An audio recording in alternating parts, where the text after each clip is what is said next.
All right, guys, lots of things they don't tell you about when you're running your ISR intake.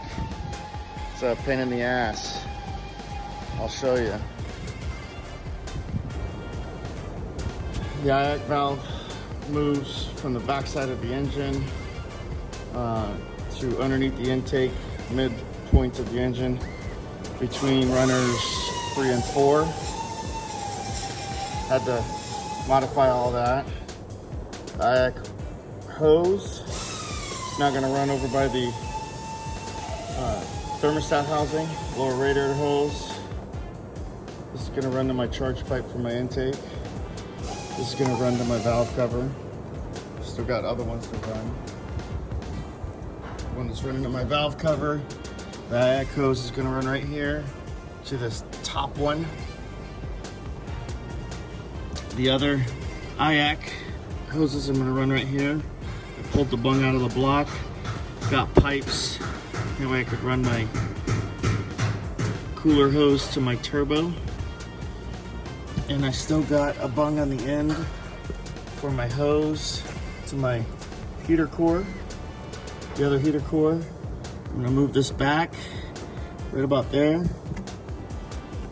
I took that nasty pipe that ran all across underneath the intake, cut it, flared it.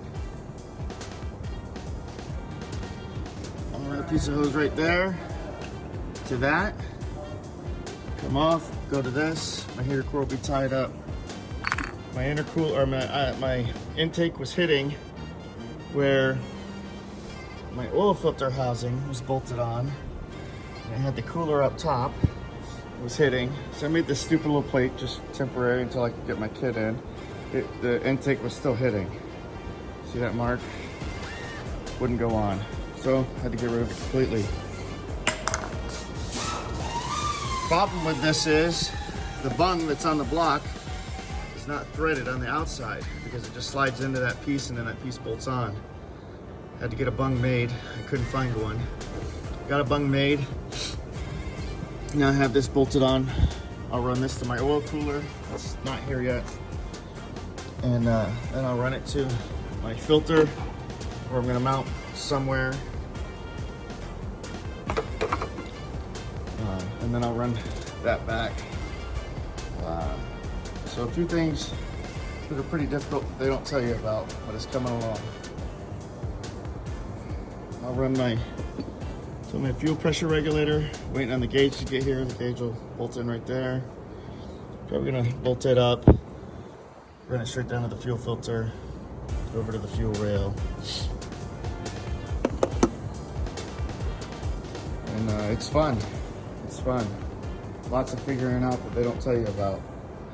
I also extended the harness for the IAC valve, but I didn't have to extend it. I literally cut the harness open. And then I just pulled it out. I taped the wire all up, and then I put new wire loom on it. I got a piece of hose that's gonna go under here and protect it from the heat. So, yeah, there you go. All right, so little update.